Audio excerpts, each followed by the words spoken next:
Today we're studying the 5th lesson of Sherlock. Please go to my website for lots of other lessons on the 5th episode and on many other episodes as well of season 1. There's lots of material there, so if you like this advanced vocabulary, please visit the site because there's a lot more.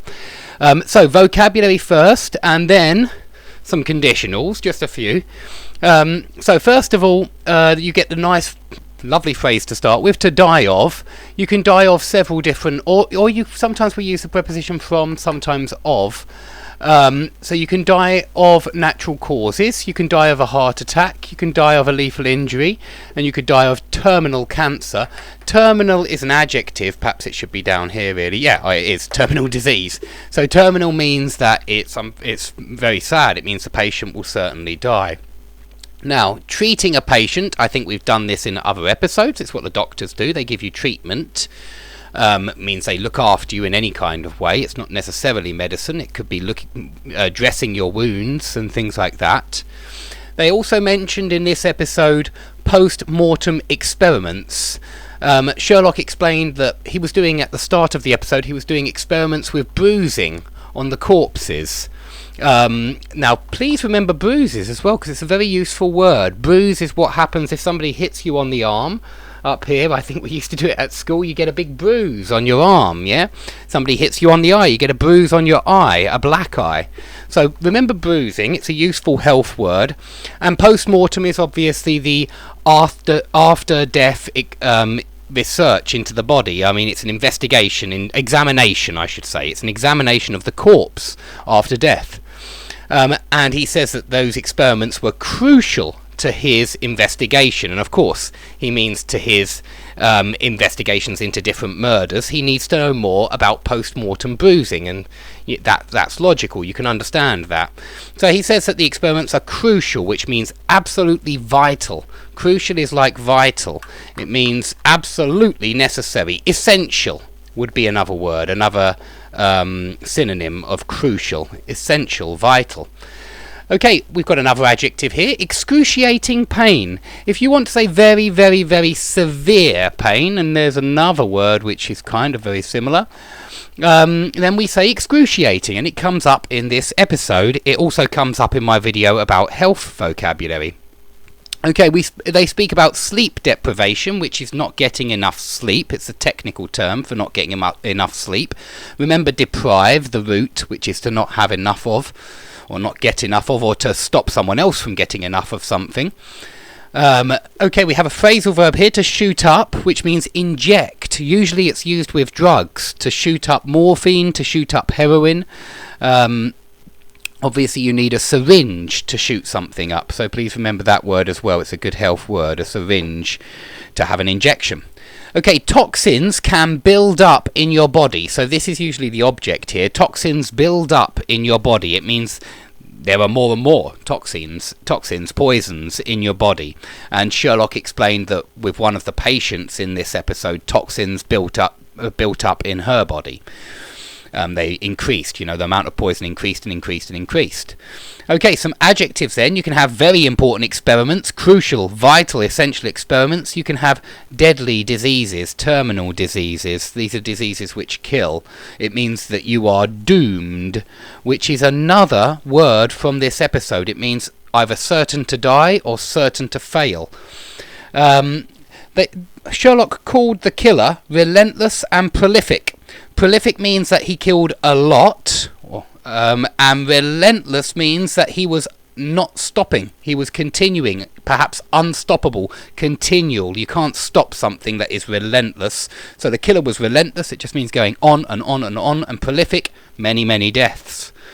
Okay, grave concerns. Now, grave does mean a hole in the ground where the dead body goes, but it also means serious, and it works as an adjective. Obviously here it's an adjective, not a noun like a grave, but it works very well with concerns. It collocates excellently with grave concerns. It means serious concerns, very serious concerns.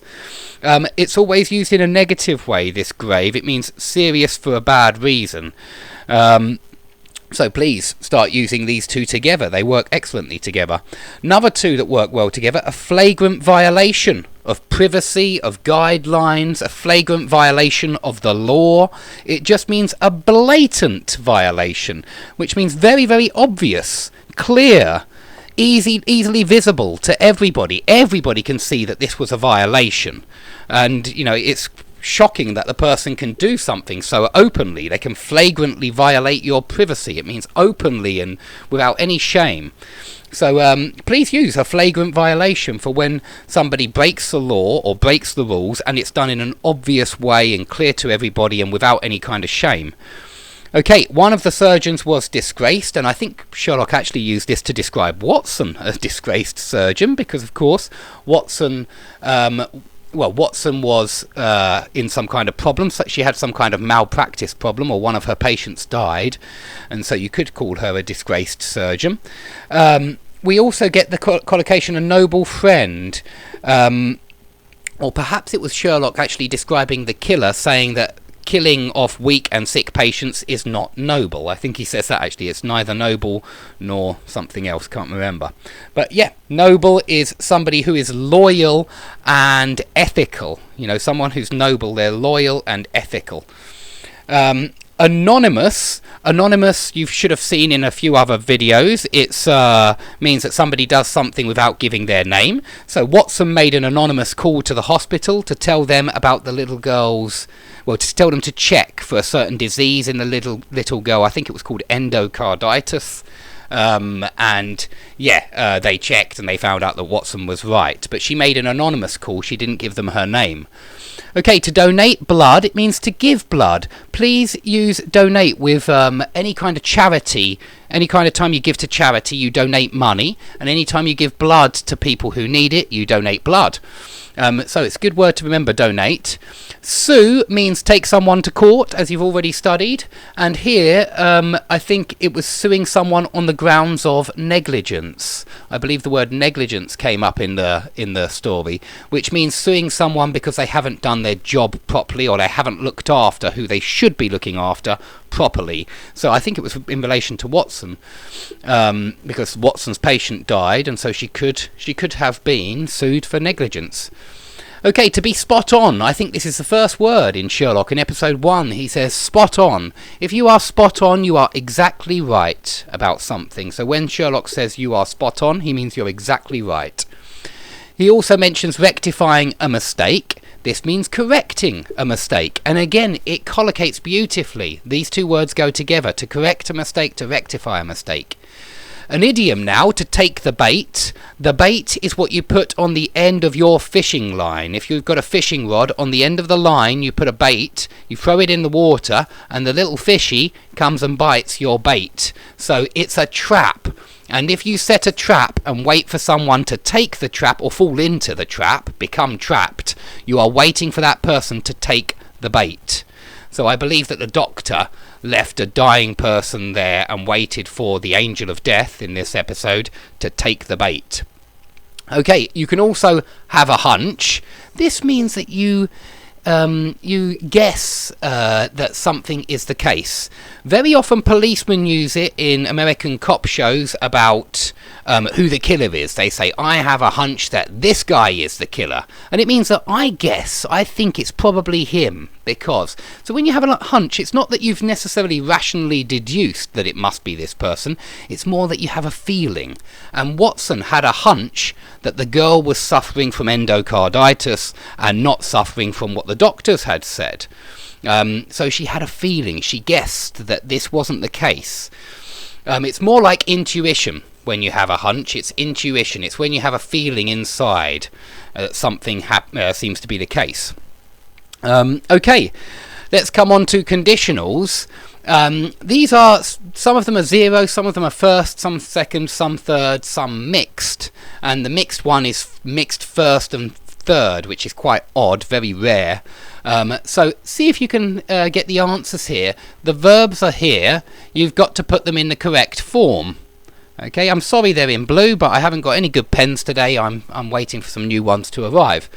So, if patients are in excruciating pain, we then morphine to alleviate the pain, which means to get rid of pain. It collocates very well with pain. Alleviate pain. So what conditional is this? Think about it and put the verb in the correct form. Maybe present, maybe past perfect. Okay, number 2. If the toxins up in her body, they would endanger her life. Use build and decide which conditional this is. Those first 2 should be pretty easy. Okay, number 3, we the money on new words. If we raise enough in donations, use spend in this one. Spend. Okay, number 4, if I barricaded myself in the ward, you remember Sherlock barricaded himself in the ward, I thrown out of the hospital. Use be. Number 5, if Watson on the grounds of negligence, she might have lost her job. I don't think she did lose her job. I think she just decided to go. She resigned. Okay, number 5, number 6. If the head surgeon had told the police about his grave concerns, the relentless killer could use be stopped, please. Use the passive form of stopped, be stopped, just like passive be sued. And last one, number 7. If the head surgeon has a watertight alibi, he can't use commit, please. Commit, because we always use commit with crime. The murders. Okay, I'll tell you the answers now, but they are also under the video, so please have a look there. Number 1 is 0 conditional, give. If patients are in excruciating pain, we give them morphine to alleviate it. Number 2 is first conditional, because we're talking about a specific future moment with this particular patient. If the toxins build up, just present tense, same again, build up in her body, they will endanger her life. So this is first conditional, not 0. Number 3, we will spend the money on new wards if we raise enough in donations. This is first conditional. You need will spend, that's all, and then present tense, raise. Number 4, if I barricaded myself in the ward, I would be thrown out of the hospital. I need would here. This is second conditional, this is past tense, and it's not real. It's a hypothetical situation, which is not true at all. I'm never going to barricade myself in a ward. Okay, number 5, if Watson had been sued, third conditional, past perfect. If Watson had been sued on the grounds of negligence, she might have lost her job. This is past perfect, but it's passive, had been sued, and this is a past modal in the other part, might have lost. So third conditional for number 5. Number 6, if the head surgeon had told the police about his grave concerns, the relentless killer could have been stopped. Past modal, have been stopped. Okay, this is third conditional, like number 5. Exactly the same. A past hypothetical situation. Now the last one is a bit weird. It's a mixed conditional. You very rarely see mixed first and third, but I hope you can understand it. If the head surgeon has an alibi, has a watertight alibi right now, he can't have committed the murders in the past. Okay, we're talking about the past. We're talking about something now having an effect, kind of, on the past. If the head surgeon has a watertight alibi, he can't have committed those murders. Okay, now I hope that's all clear. If you have any questions about the conditionals or about the vocab, please ask me and I'll be delighted to answer the questions under the video. And yeah, thanks for watching very much. I hope to see you all soon.